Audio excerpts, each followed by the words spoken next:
ಅಮ್ಮವರೆಗೆ ಎಲ್ಲಾ ಸ್ವರಚಿಹ್ನೆಗಳ ಪರಿಚಯ ಆಗೈತಿ. ಇದು ಯಾವ ಸ್ವರಚಿಹ್ನೆ? ಅಹ, ಲಾಸ್ಟ್. ಅಹ ಸ್ವರಚಿಹ್ನೆಗೆ ಏನಂತ ಕರಿತೀವಿ ನಾವು? ವಿಸರ್ಗ. ಅಮ್ಮ ಸ್ವರಚಿಹ್ನೆಗೆ ಅನುಸ್ವಾರ, ಅಹ ಸ್ವರಚಿಹ್ನೆಗೆ ವಿಸರ್ಗ. ಕ ಪ್ಲಸ್ ಅಹ ಏನಾಗ್ತೈತಿ? ಕ ಪ್ಲಸ್ ಅಮ್ಮ ಕ ಪ್ಲಸ್ ಓ ಕ ಪ್ಲಸ್ ಎ ಕ ಪ್ಲಸ್ ಇ ಗೊತ್ತಾಯ್ತಾ? ಇಲ್ಲಿ ಕ ಪ್ಲಸ್ ಅಹ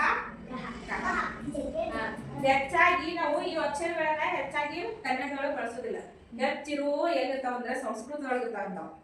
ಅತಃ ಇದಾಗಲ್ಲ. ಇದು ವಿಸರ್ಗ ಎಲ್ಲಿ ಬಳಸ್ತೀವಿ ಅಂದ್ರೆ ಸಂಸ್ಕೃತ ಭಾಷೆದೊಳಗೆ ಹೆಚ್ಚು ಬಳಸ್ತೀವಿ. ಅಮ್ಮ ಮತ್ತು ಅಹ ಎರಡು ಸಂಸ್ಕೃತದೊಳಗೆ ಹೆಚ್ಚು ಬಳಸ್ತೀವಿ. ಈ ಹೊಸಗನ್ನಡೊಳಗ ಹೆಚ್ಚು ಪದಗಳು ನಮ್ಗೆ ಸಿಗೋದಿಲ್ಲ ಇವಾಗ. ಅಹ ಸ್ವರಚಿಹ್ನೆ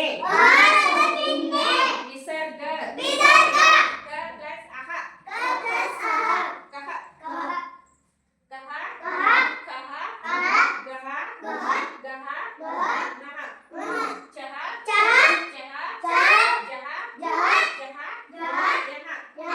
ತಹ ತಹ ದಹ ದಹ ನಹ ತಹ ತಹ ದಹ ದಹ ನಹ ಪಹ ಪಹ ಬಹ ಬಹ ಮಹ ಯಹ ರಹ ಲಹ ವಹ ಶಹ ಶಹ ಸಹ ಹಹ ಲಹ.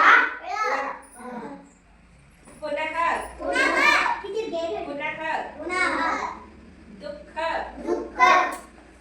ಬಹುಶಃ ಅಂತಃಪುರ ಅಂತಃಕರಣ ನಮಃ ಓಂ ನಮಃ ನಮಃ ಬರ್ತೈತಿ. ಅಧಃ ಹೆಂಗ್ ಓದ್ಬೇಕು ಗೊತ್ತಾಗ್ಲಲ್ಲ? ವಿಸರ್ಗ ಇವು ಬಂದ್ರೆ ಏನಂತ ಕರಿಬೇಕು ನಾವು? ವಿಸರ್ಗ. ಇವೇನು? ವಿಸರ್ಗ ಸ್ವರಚಿಹ್ನೆ. ಇದು ಈ ಸ್ವರಚಿಹ್ನೆ ಹೆಸರು ಏನಂದ್ರೆ ವಿಸರ್ಗ. ಆ ಸ್ವರಚಿಹ್ನೆ ಹೇಳ್ರಿ. ಆ ಸ್ವರಚಿಹ್ನೆ, ಈ ಸ್ವರಚಿಹ್ನೆ, ಈ ಸ್ವರಚಿಹ್ನೆ, ಉ ಸ್ವರಚಿಹ್ನೆ, ಊ ಸ್ವರಚಿಹ್ನೆ, ಋ ಸ್ವರಚಿಹ್ನೆ, ಎ ಸ್ವರಚಿಹ್ನೆ, ಎ